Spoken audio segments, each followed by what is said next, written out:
Spin continues here on VH1. I'm Rosie O'Donnell. I'm Bobby Rivers. Here are the Beach Boys.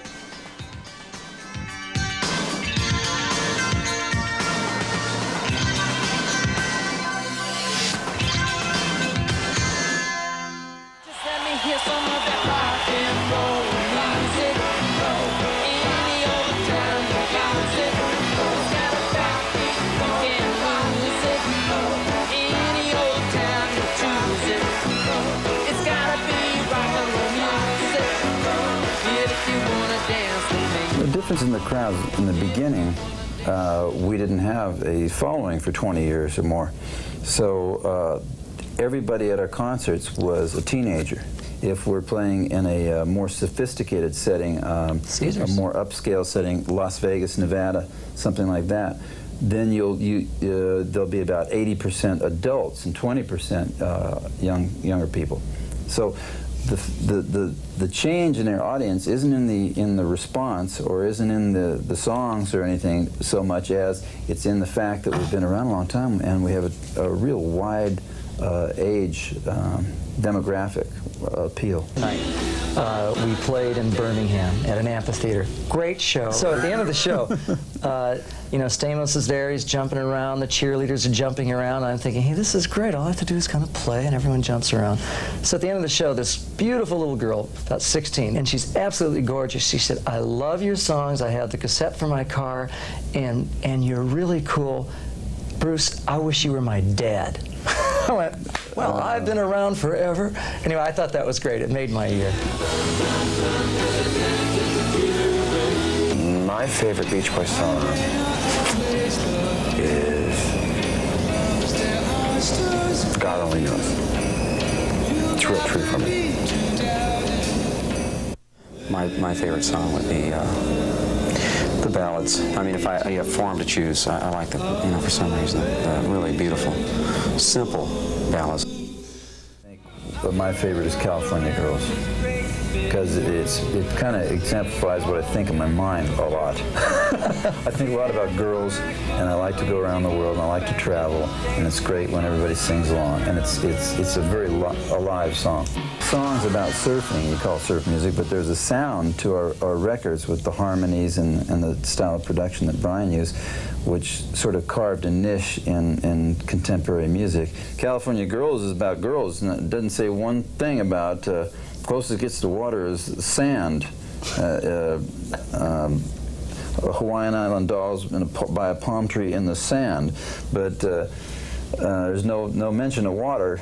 It could be sand in the desert, who knows? We were doing like Good Vibrations, which is avant-garde and you know, cerebral and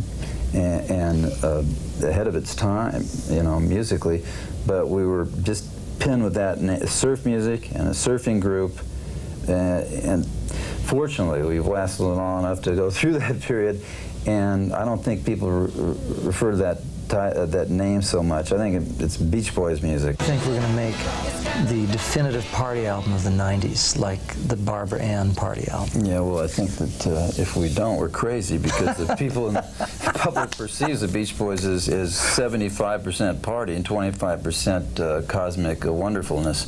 So I think we have to do both.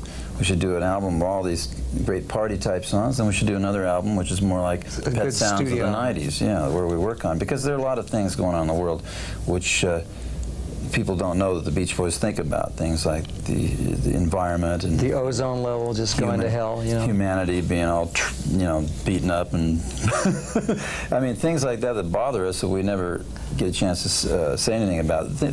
We should do an album similar to what I think won the Grammys, which is, you know, you got the Graceland album. Graceland, also. You got also Joshua Tree. Right.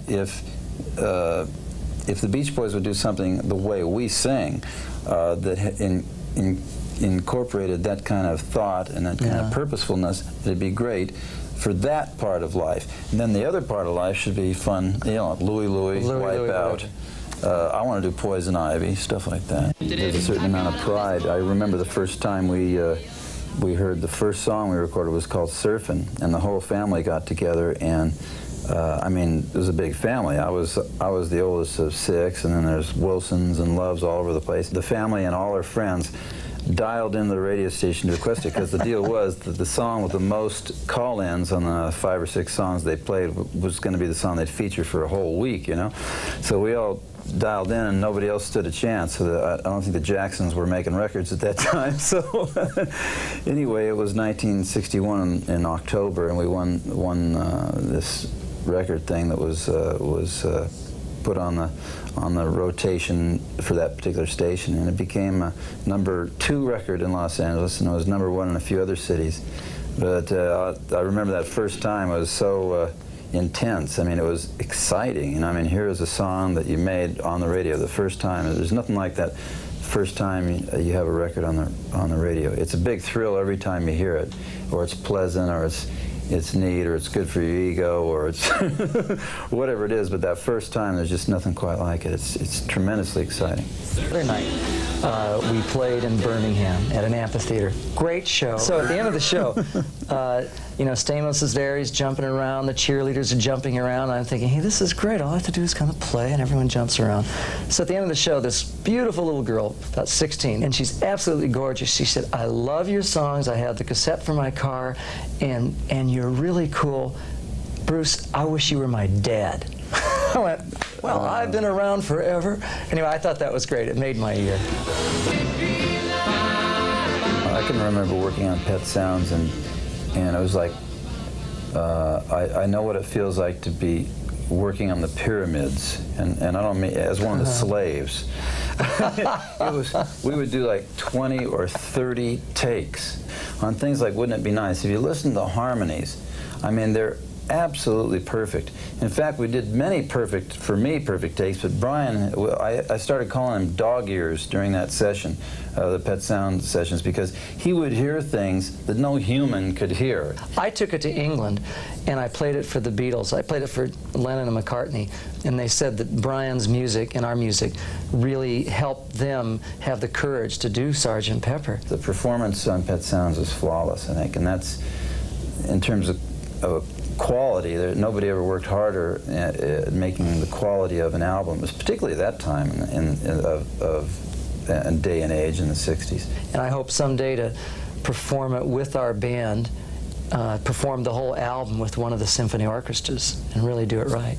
I felt disappointed, not musically. I felt disappointed in Capitol Records at the time because they were used to having a couple hits and some tracks in an album. They weren't used to a whole album being the hit. It was like an identity crisis for the record company, and it caused a schism between what we were in actuality and what we were perceived as by the public.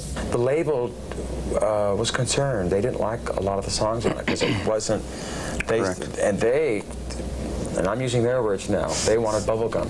If the record company who owns the product doesn't promote the product as progressive and evolutionary, then it's not going to get promoted. USA was done really quickly, though. I think we had it all done in a day, and that's when we still rehearsed our songs before recording, and we were real. That was the first record that we knew we could make records.